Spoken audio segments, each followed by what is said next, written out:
नमस्कार, स्वागत है आपका। आप देख रहे हैं न्यूज 18 स्पेशल। मैं हूं आपके साथ सुमित झा।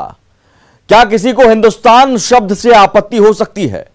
क्या हिंदुस्तान शब्द साजिश के तहत गढ़ा गया? यकीनन इन बातों का जवाब ना में होगा, लेकिन ओवैसी की पार्टी के विधायक अख्तरुल इमान को ऐसा नहीं लगता। विधानसभा में शपथ के दौरान एआईएमआईएम विधायक अख्तरुल इमान के हिंदुस्तान शब्द के इस्तेमाल पर आपत्ति जताने के बाद विधानसभा का माहौल गर्मा गया। बीजेपी विधायक नीरज बबलू ने कहा कि जो लोग हिंदुस्तान नहीं बोल सकते उन्हें पाकिस्तान चले जाना चाहिए। हालांकि बाद में अख्तरुल इमान ने अपने बयान पर सफाई भी दी।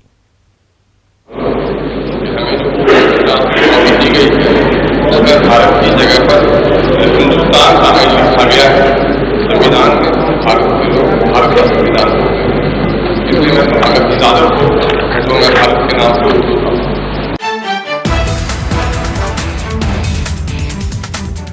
सुना आपने, ये महाशय हिंदुस्तान में रहते हैं, लेकिन इनको हिंदुस्तान बोलने में दिक्कत है। अब इनका परिचय भी जान लीजिए। नाम है अख्तरुल इमान और एआईएमआईएम के विधायक हैं।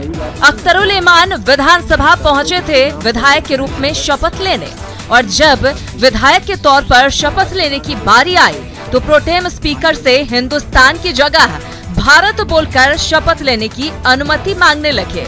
यही नहीं, उर्दू में शपथ ले रहे अख्तरुल इमान ने हिंदुस्तान की जगह भारत बोलकर ही शपथ ली। मैं अख्तरुल इमान, जो कानून साज असेंबली का मुंतखब हुआ हूँ, खुदा के नाम से हल्फ लेता हूँ कि मैं कानून के जरिए कायम करदा भारत के आईन के सही अकीदत और खुलूस रखूंगा। मैं भारत की हुकूमत तारीख और एक जगह कायम रखूंगा, और जिस पौधे पर मैं फायद होने वाला हूँ उसके फराइज ध्यानास्ताना तौर पर अंजाम दें। अख्तरुल इमान के इस विवादित बोल पर विधानसभा का माहौल गर्मा गया।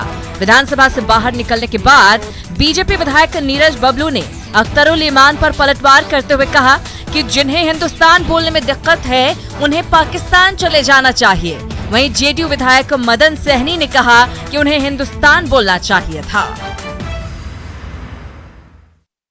बिल्कुल गलत ऑब्जेक्शन है। जिनको इस देश में रहने वाले जिन व्यक्ति को, जिन जनप्रतिनिधि को हिंदुस्तान शब्द पसंद नहीं है, उनको पाकिस्तान जाना चाहिए। इस देश में रहने का कोई अधिकार नहीं है ऐसे व्यक्ति को। बिल्कुल सदन छोड़कर पाकिस्तान जाना चाहिए, किसी और देश जाना चाहिए जिनको हिंदुस्तान शब्द पसंद नहीं है। ये पूरा गलत नियति है, गलत परंपरा है। लेकिन मुझे लगता है कि अगर हिंदुस्तान भी बोला जाता तो कोई बड़ी बात नहीं थी, बोलना चाहिए था। और होता है कि कभी कभी लोग शपथ ग्रहण में अपने आप को कुछ अलग दिखने के लिए या बोलने के लिए कुछ ऐसा करते हैं, तो उसकी बहुत आवश्यकता नहीं थी। मामले को तूल पकड़ता देख अख्तरुल इमान ने अपने बयान पर सफाई दी और कहा कि उन्होंने सिर्फ सुझाव दिया था, आपत्ति नहीं जताई। सब लोग उसी नाम पर लेते हैं शपथ। ये मैंने मशवरा मांगा, कोई आपत्ति नहीं थी हमारी। सारे जहां से अच्छा हिंदुस्तान हमारा। हम ये गीत गुनगुनाते हैं, भारत से प्रेम करते हैं, इंडिया से लव करते हैं। अख्तरुल इमान ने सफाई देकर गरमाए माहौल को ठंडा करने की कोशिश की, लेकिन विवादित बयान की वजह से सुर्खियों में रहने वाले ओवैसी की पार्टी के विधायक से इससे ज्यादा क्या उम्मीद की जा सकती है। न्यूज 18 के लिए पटना से आनंद अमृतराज के साथ ब्यूरो रिपोर्ट। आगे बढ़ते हैं हम। 3 दिन पहले यानी 20 नवंबर को जब देश और दुनिया में छठ महापर्व की छठा बिखर रही थी, उसी दिन कटिहार के एक इलाके में कुछ असामाजिक तत्व आस्था को चोट पहुंचा रहे थे, महाअनुष्ठान में बाधा डाल रहे थे। जब न्यूज 18 ने बदमाशों की काली करतूत को सामने लाया तो खलबली मच गई। सबसे बड़ी बात यह कि जहां यह पूरी घटना हुई उसी इलाके से बिहार के नए डिप्टी सीएम तारकिशोर प्रसाद आते हैं।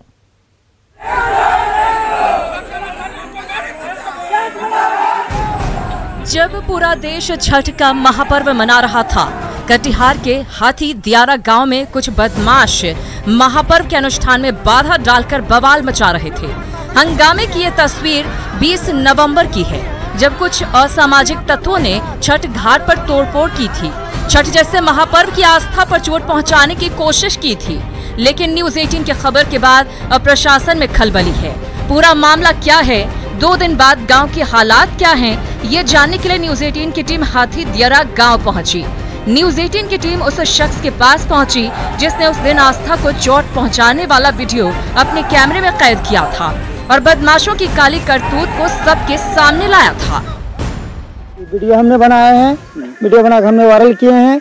पहले भी घटना करा था, छठ पर्व में भी घटना किया है ऐसा, तो इसलिए सूचना चाहते हैं और वीडियो बना के वायरल किए हैं। तो यहाँ के जितना मुस्लिम भाई लोग हैं सब मेरे पर नजर डाल के रखा कि यही लड़का ने अखंड भाई फैलाया है, और मेरे माता बहनों से सबसे निवेदन करके हम लोग वीडियो बना के चढ़ाए हैं। अभी क्या हालत है? अभी तो हालत जो 7 आदमी को जो नाम दिए हैं उसका अभी तो कोई एफआईआर नहीं हुआ है।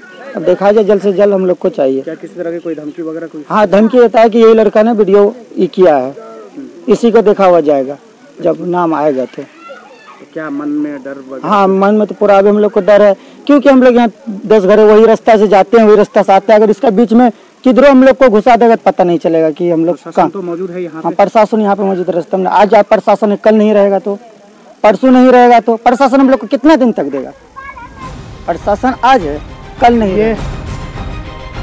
वीडियो बनाने वाले दिनेश शाह को अब बदमाश धमकी दे रहे हैं, लिहाजा घटना के 3 दिनों बाद हाथी दियारा गांव में दहशत का माहौल है। खौफजदा परिवारों ने न्यूज 18 से अपना दर्द साझा किया और बताया कि उन लोगों के साथ अक्सर ऐसी घटनाएं होती रहती हैं। 20 नवंबर को क्या हुआ था, आप भी उसकी पूरी सच्चाई जानिए।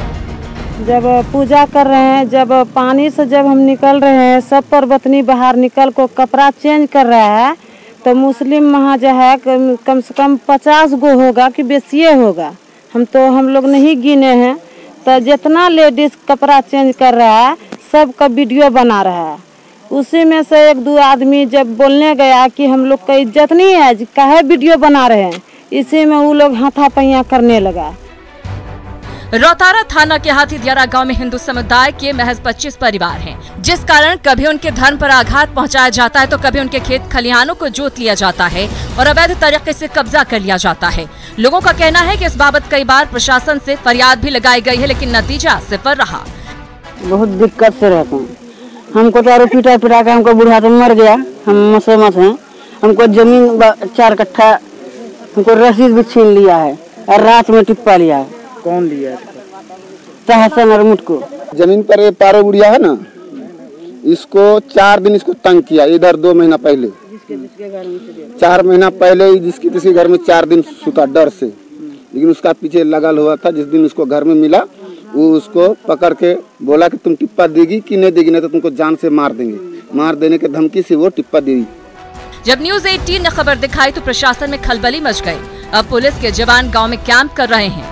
यह है चौकीदार सुखदेव पासवान, जिनके बयान पर 7 लोगों के खिलाफ एफआईआर दर्ज की गई है। सुखदेव पासवान की माने तो मामला गरमाने के बाद सारे उत्पाती अभी शांत हैं, लेकिन गांव के लोगों में दहशत है। 20 नवंबर को छठ के दौरान कुछ असामाजिक तत्वों ने रोतारा थाना के हाथी दियारा गांव में उपद्रव मचाया था, जिन्होंने छठ के घाट पर तोड़फोड़ किया था और वीडियो बनाने की कोशिश की थी। इसके बाद से गांव में दहशत पैदा हो गया था। हालांकि अभी 5 पुलिसकर्मी यहां पर मौजूद हैं और तब से ही ड्यूटी दे रहे हैं। हमारे साथ हैं सुखदेव पासवान। इनके आवेदन पर रोतारा थाना में एक प्राथमिकी भी दर्ज हुई है। आइए इनसे बात करते हैं कि क्या हुआ था और इन्होंने क्या दर्ज करवाई, बताइए। हम लोग सब तब थाना जब खबर किए तो थाना से बड़ा हम लोग को ले गए, देखते गाज समूचा गिरल है, तो फिर सब कुछ करके व्यवस्था करके भोरा हम लोग वहाँ पर रह गए। रह जाने बस फिर सुबह छठ कड़ा करके 7:30 बजे लग बस घाट से लेकर के तब लोग घर तक पहुँचाए। हम लोग उस टाइम से यहीं रह गए। अभी क्या है स्थिति यहाँ की? अभी तो सर ठीक है थी। अभी उतना अभी लोग आन जान इधर नहीं कर रहा है। दहशत अभी भी है? जी, दहशत तो भीतर सब है, लेकिन उतना आन जान लोग इधर नहीं करता है। फिलहाल अभी गांव का माहौल शांत है। पुलिस का दावा है कि जल्द ही आरोपी शिकंजे में होंगे। अभी कंप्लीट शांत है, कहीं दिक्कत नहीं है। और हम लोग जो शरारती तत्व था उसको गिरफ्तार शीघ्र ही करेंगे, 1-2 दिन में कर लेंगे। और दोनों पक्षों पर निरोधात्मक कार्रवाई के लिए जो साहब के यहाँ से नोटिस जारी कर दिया गया है और उसमें भी हम लोग बाउंड डाउन करेंगे दोनों पक्षों को। गांव में सब कुछ शांत है, लेकिन गांव की शांति में भी हजारों सवाल तैर रहे हैं, जिसका जवाब पुलिस और प्रशासन को देना होगा। न्यूज 18 के लिए पूर्णिया से कुमार प्रवीण की रिपोर्ट। महापर्व छठ के दौरान कटिहार से ऐसी तस्वीर सामने आई जिसने समाज के तथाकथित ठेकेदारों की पोल खोल दी। पर्व के दौरान घाट पर तोड़फोड़ की गई, श्रद्धालुओं को डराया और धमकाया भी गया। लेकिन न्यूज 18 पर खबर दिखाए जाने के बाद मामले में प्राथमिकी दर्ज हुई। चूंकि ये इलाका बिहार के डिप्टी सीएम का निर्वाचन क्षेत्र है, इसलिए मामले पर सियासत भी तेज हो गई। साथ ही पुलिस और प्रशासन पर सवाल भी खड़े हो रहे हैं। क्या है पूरा मामला, देखिए रिपोर्ट। कटिहार के रौतारा थाना इलाके के हथिया दियारा इलाके में महापर्व में बाधा डालने की कोशिश की गई। छठ के दौरान कुछ असामाजिक तत्व व्रतियों के पूजा करने में बाधक बने।